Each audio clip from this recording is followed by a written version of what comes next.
Hello, this is Pamis Tankur from pamistankur.com and astroweatherwatch.substack.com.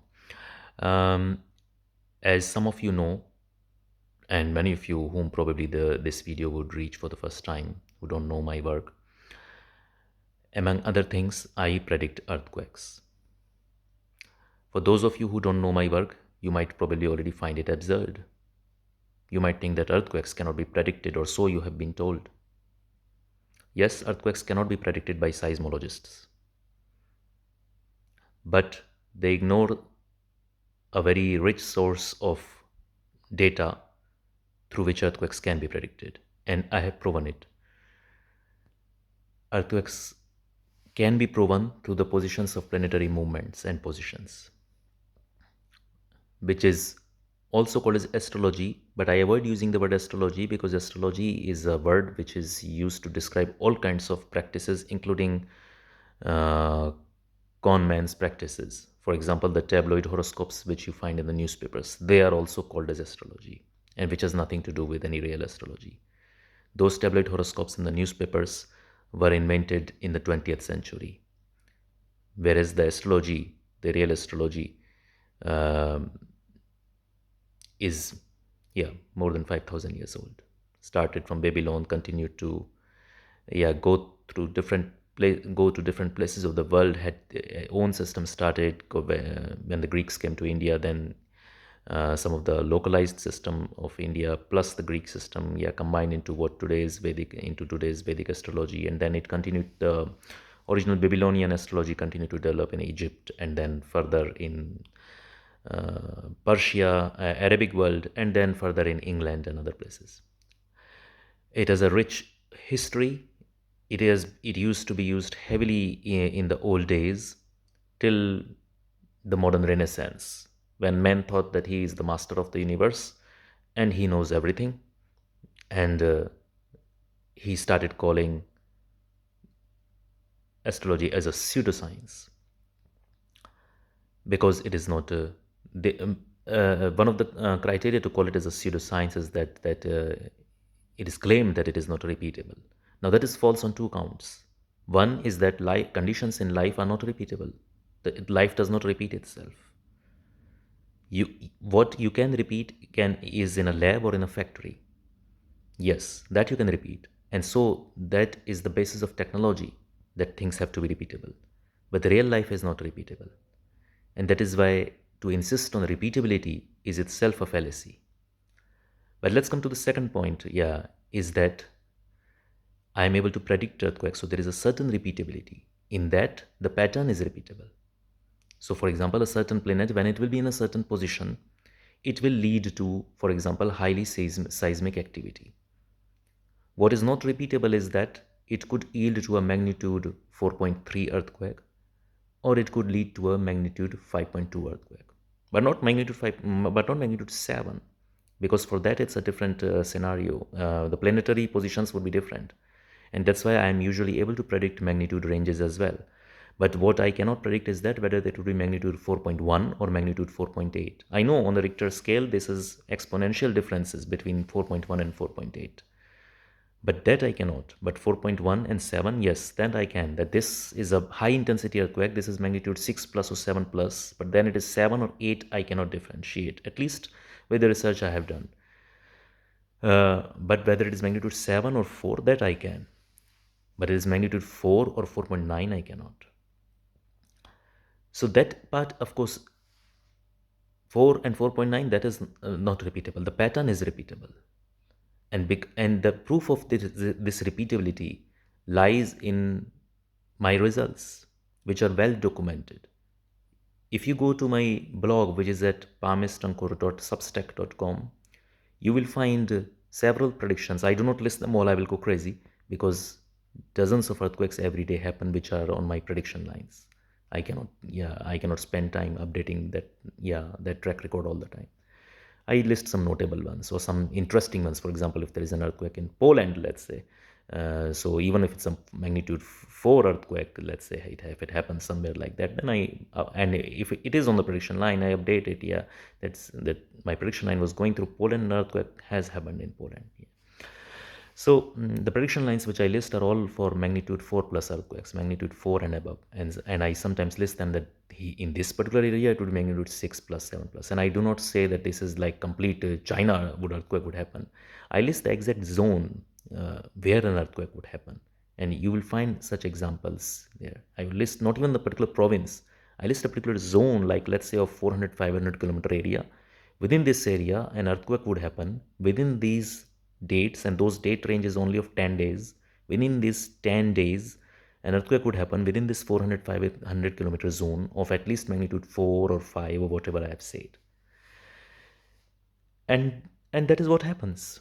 So if you go to, as I was saying, to my blog at palmistanko.substack.com, you will find the link to everything. The prediction which I had made, which are never edited, and you can test it for yourself. To the you can go to the prediction that was, so here there everything is documented in a particular post, that all the successful predictions.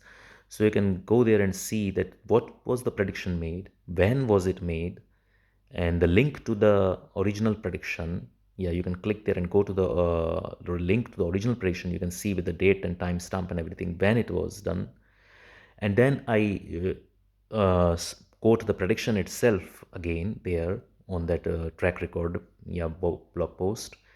And then I also said, so what actually happened thereafter, after a few days, when what was the earthquake that really happened, which was near that prediction line which I had already said.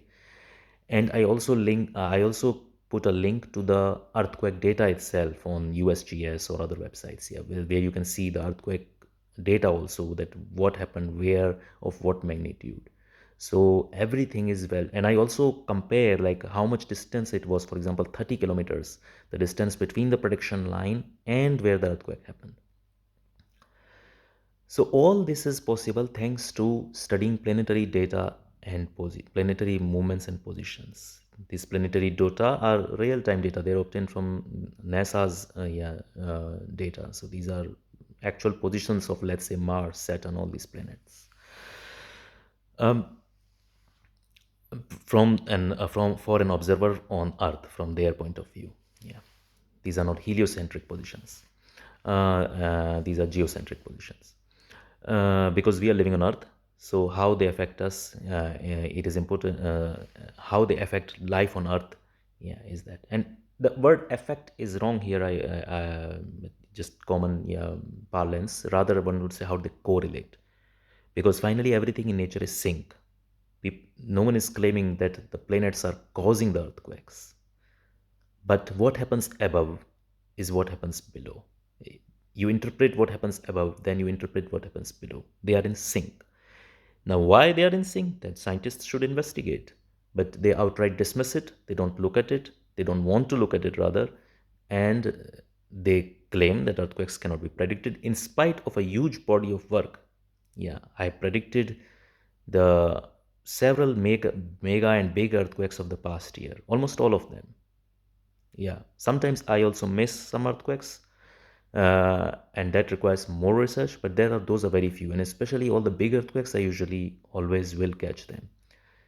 So, for example, if you remember the mega earthquake of the Kamchatka Peninsula in Russia, I had predicted almost to the hour.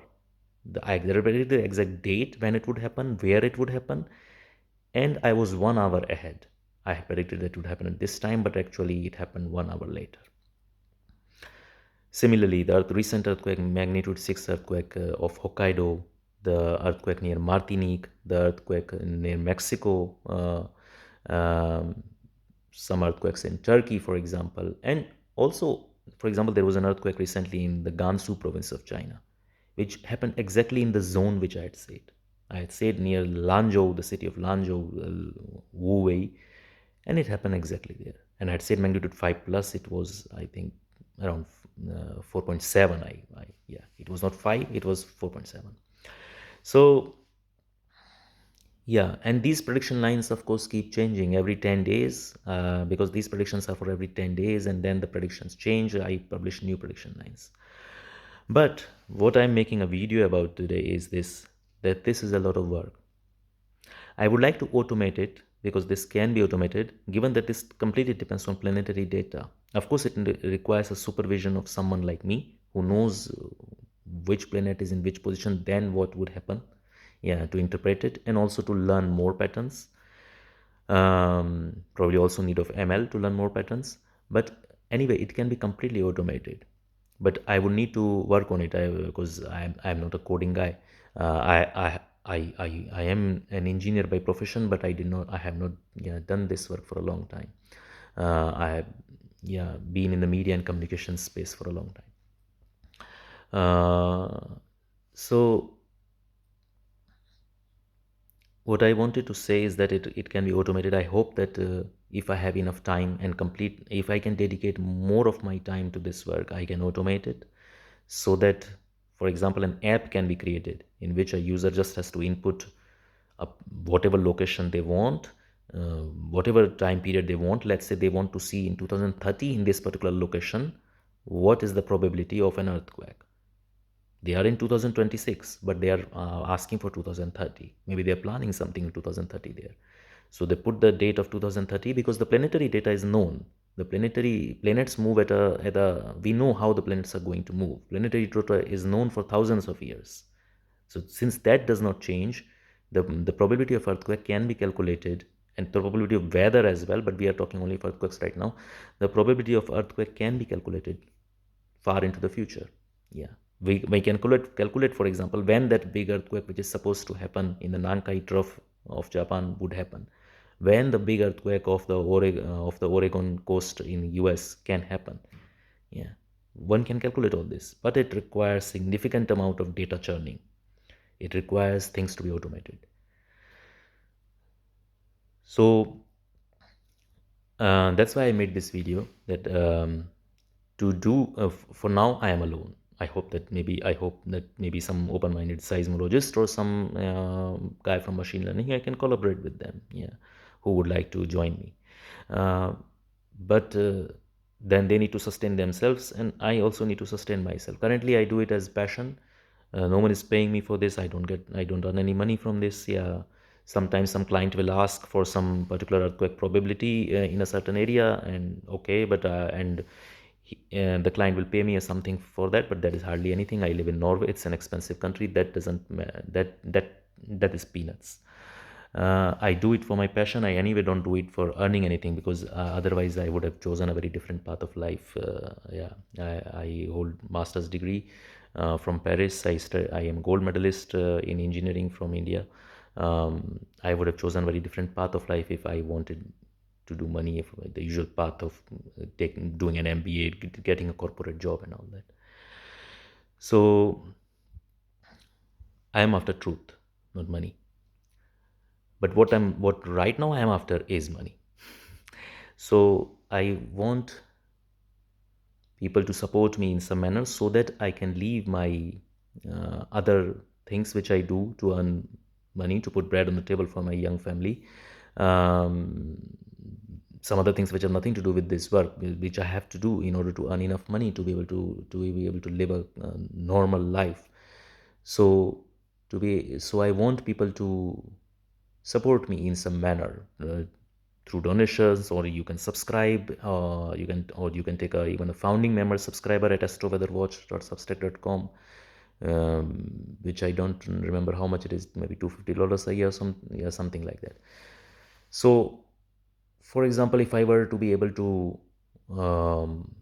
earn $8,000 to $10,000 a month with just the subscriptions, donations, and everything, then at least it's not a lot for Norway. I live in Norway. It's probably almost just a little bit above the average salary of a Norwegian worker. But at least I could then happily dedicate almost all of my time to this work and fine tune it further, come up with automations, come up with more, do more research, find more patterns, go further ahead in time and see when the very big earthquakes can happen, and also develop that app which I talked about, which would be very useful for people. Yeah, that they just input a particular date, a particular location, whichever they want, and then the app tells them for that date what the probability of earthquake of a certain magnitude is.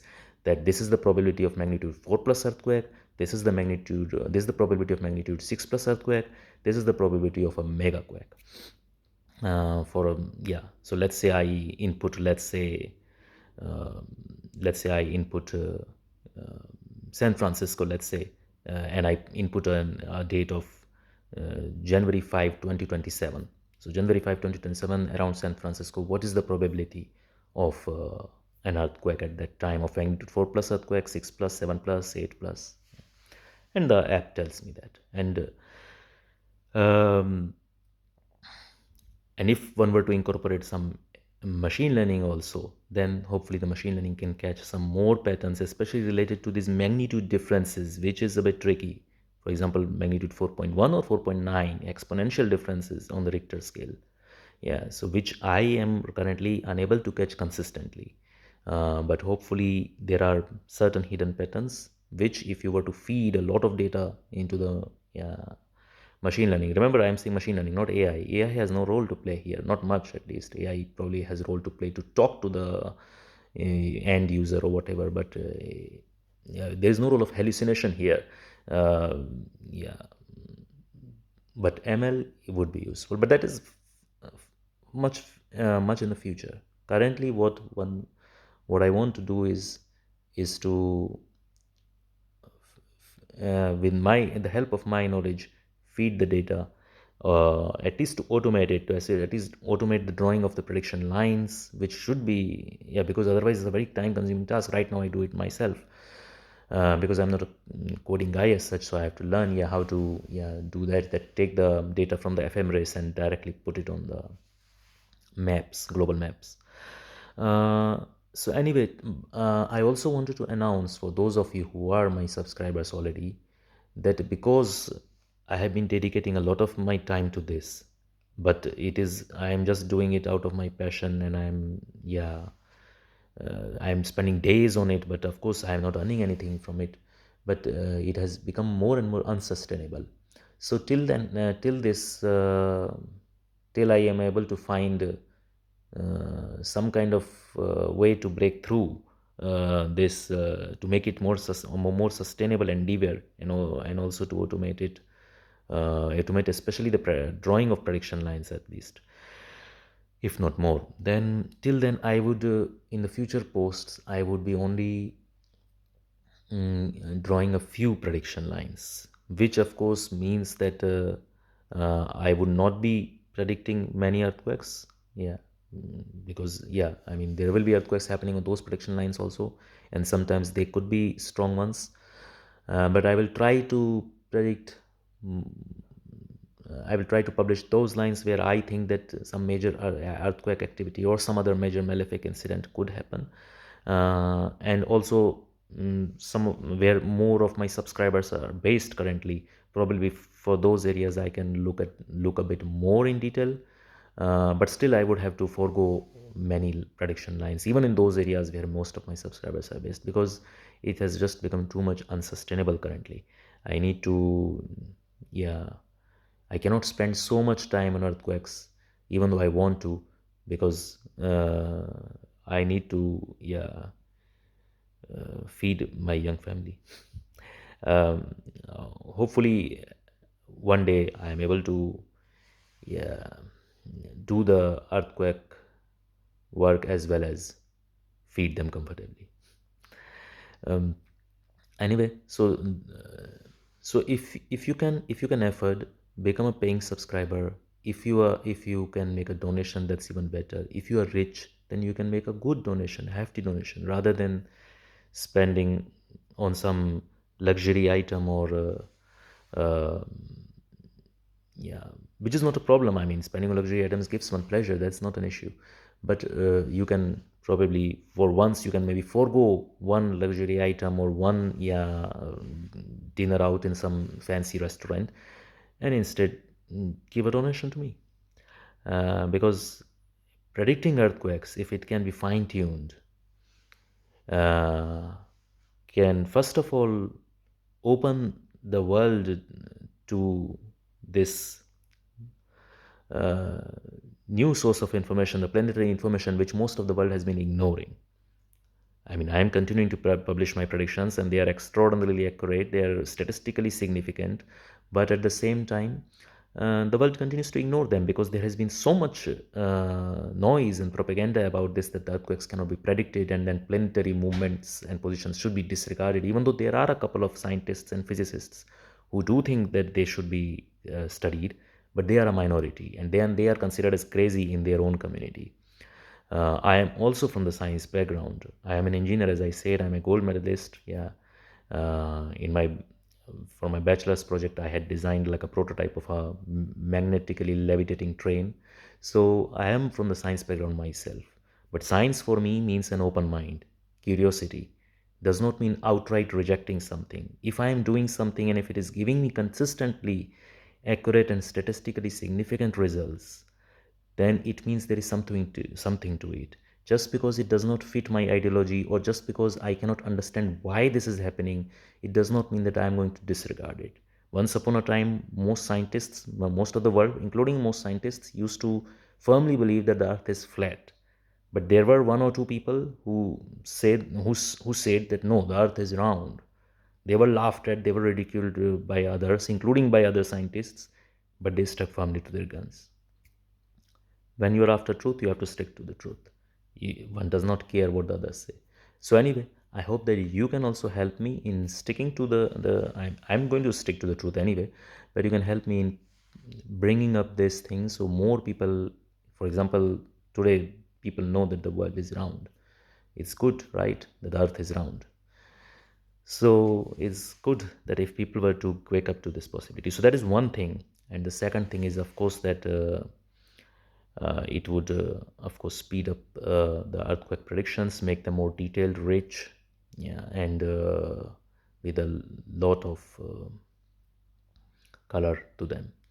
And of course, if you are some seismologist, then go through my predictions, work on them, go through them in detail. Also, look at your geological data, seismological data, look at them, what happened around those where I say the prediction lines, what happened near them in those periods of time, was there higher seismic activity? Yeah, go through them, see if they are statistically significant, explore them with an open mind. Do not start with any assumption of that I am going to reject it or I am going to embrace them. And I really hope that someone of you, at least, must be hundreds of seismologists in the world. Someone of you, especially some bright seismologist, will take up this challenge and will explore it. I don't mind proven wrong, and then I will just leave it if I am proven wrong, because what is the point to it, to do something which is not useful to anyone?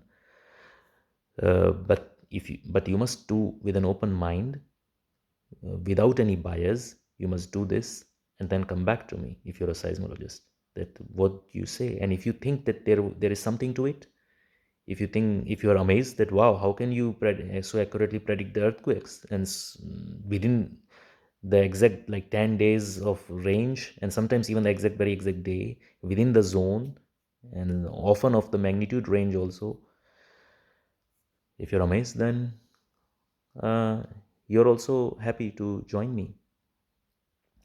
So it's a call not just for subscription and donation, but also to open up your minds. For those of you who have chosen not to open up them, always be open. Whoever says something, always question it, including the authorities. Always question it. What I am saying, question it. And so you're welcome to go to my website, yeah, to check it, to test it, whether what I'm saying is right or not. Whether what I'm doing, am I really doing that? Am I really publishing my predictions on a particular date? And then what is happening afterwards? So you're welcome to question me, test it, question with a yeah, open mind always, never with any particular bias. If you are starting with bias, then you will always go down the wrong track. And also question the authorities who say that this cannot happen or this only can happen. Always question everyone. Always have an open mind. It's good to be skeptic, but skeptic does not mean not believe in anything. Skeptic means questioning everything until you are satisfied. And once you are satisfied, then stick to the truth. But still leave a window of doubt always open. That's a good skeptic. A good skeptic is not someone who doesn't believe in anything at all. That's an anarchist. There's a difference between a skeptic and an anarchist. Don't be an anarchist, be a skeptic. Okay, yeah, I think I'm going on to life lessons now. I should stop now. I myself need some life lessons. I am not someone to give life lessons to anyone. So anyway, have a good day. Maybe this is just a video which will just not register any interest. But anyway, I can do what I need to do. Rest is up to the machinations of planets. Bye bye.